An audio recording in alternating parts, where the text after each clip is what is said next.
So I'm just waiting nicely and...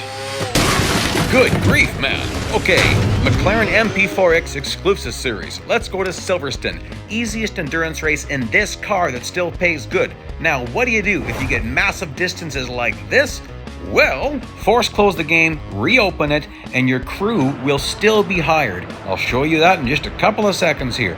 I have to do that sometimes because I wasn't going to go driving that long. See? They're still hired. No harm, no foul. So just force close the game, reopen it until you see distances that are reasonable because you want that friends bonus. I'll show you that at the end here.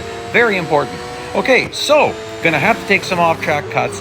This is the most critical part, I'd say, right here.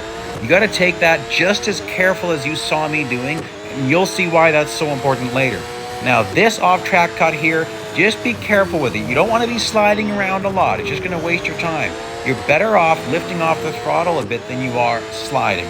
So if you start to slide, lift off that throttle, regain control, get back on the gas. So tilt B controls, I will argue, are the best controls for this type of racing because you have the option to coast. With tilt A, when you start sliding, it's a lot harder to stop. You hit the brakes, you slide more. You don't hit the brakes, you keep sliding. In this car, particularly.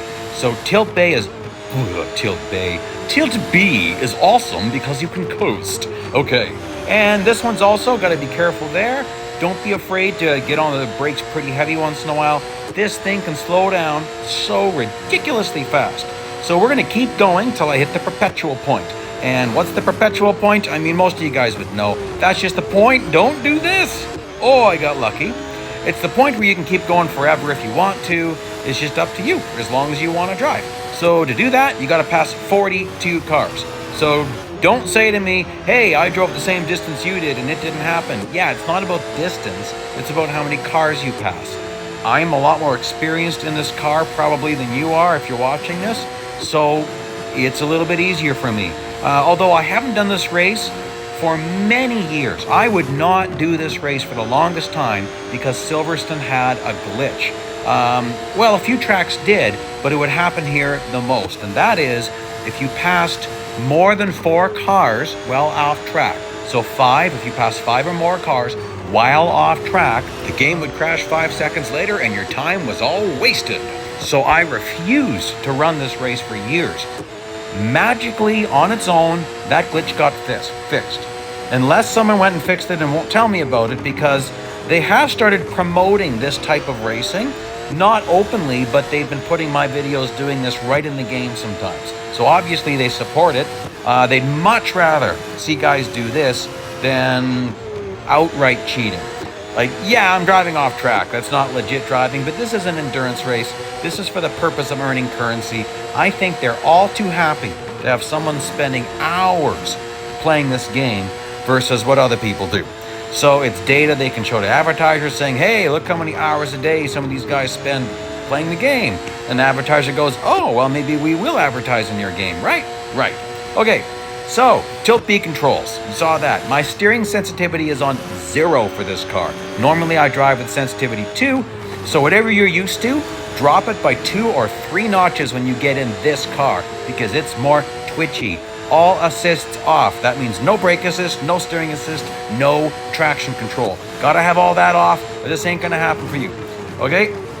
Stay tight and on the inside, okay? Just like I did there. Don't be afraid to slow down quite a lot. You're going to see later why that's critically important. And if you get, oh boy, you don't want to hit that barrier. Yee. Now, here we are, nicely into the perpetual point. We're going to start warping ahead here, but I'm going to let this lap carry off. Cop's corner here, full throttle, but you can go flying off track there if you're not careful. Then Maggots, Beckett's Complex, Chapel Curve, you're going to notice here I can power past these guys. It's actually not hard to overtake other MP4-X going through that section. Easier than in the Formula 1 cars once you learn this car. Stowe, that's Stowe right there I just went through, also can really power through that. Then really got to get on the brakes nicely so you can power through this chicane. And that's it. Those are the 3 cuts. You could probably skip some of them if you want to, but I'll argue that your fame per minute will remain about the same because you're going to have to slow down more. Don't do that. Now I'm okay, that won't have damaged me, but it will have wasted some time. So you gotta be getting on the brakes pretty early for that cut, surprisingly early, because this car, once you start sliding, it just wants to keep on sliding. Open wheel cars are very light cars. This is the only car in the game that's actually a fantasy car. The McLaren MP4-X actually appears in several games, but it is a fantasy car. Nonetheless, it's a McLaren and it meets very strict standards. It's a fantasy car, but a licensed product. Isn't that funny? Anyhow, it's a monster. I love this car. This is the easiest endurance race you can access with this car that still pays good. Porsche Short Track and Cutting Edge is even easier, but the pay is atrocious. You're better off in the Audi R8 LMS Ultra, believe it or not, for earnings per minute. Let's warp ahead here we go into lap 10. I'm going to show some pit lane fun. Did you know that all of the pit roads are actually on track, even though we never have access to the pits? And please don't ask me again that to have them add pit stops. It's never going to happen. You need a whole new game engine. It's not just about opening up the pit stops. It's about all the programming. Like, how does that work? They'd have to be a whole new game. Okay, after Cops Corner, I'm going to drive over onto the pit road exit. It's actually not easy to do this at this incredibly ridiculous speed. There you go, look at that. It's all on track. Isn't that funny? And I love going through this section. I just love the overtakes. You can, woohoo, gotta be careful. But you can see I'm able to throw this car around a little bit. You gotta develop some muscle memory. Some people don't like the oversteer of this car. I think it accurately reflects how difficult it is to handle open wheel cars. Formula One cars in this game, as far as I'm concerned, oh great, I lost it here.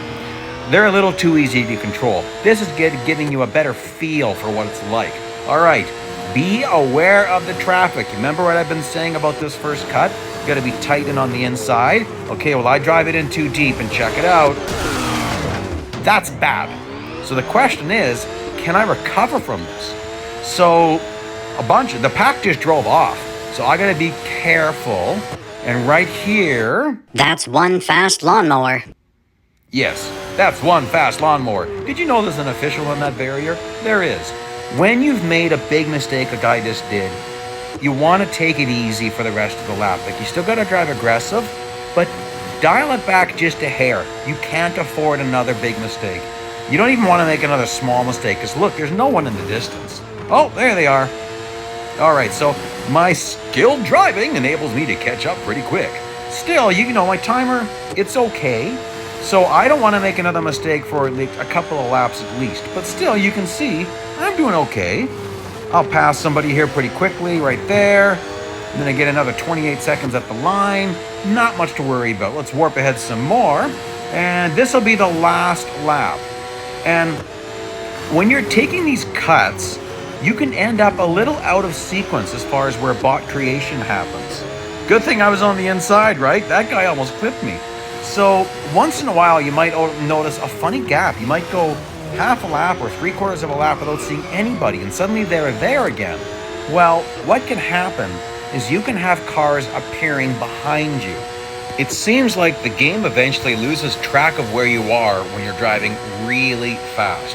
So you might have bots appearing half a lap behind you or even 3/4 of a lap behind you, or sometimes right in front of you. I've had that happen before.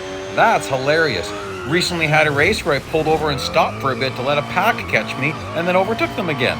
So I was doing some donuts here, then I just pull up to the 100-kilometer mark, and then this guy was obviously way behind me. Anyhow, let's get to the profitability. That is the most important part, is it profitable? Check out the big friends bonus I get. It's definitely worth having, and it gets bigger the further you travel. Actual race time, 19 minutes, 43 seconds. Here you can see my fame per minute with agent and without, R per minute with manager and without, and also with friends bonus and without. So it does make quite a difference. Please like and subscribe. Check out some other videos. Thank you so much for joining me.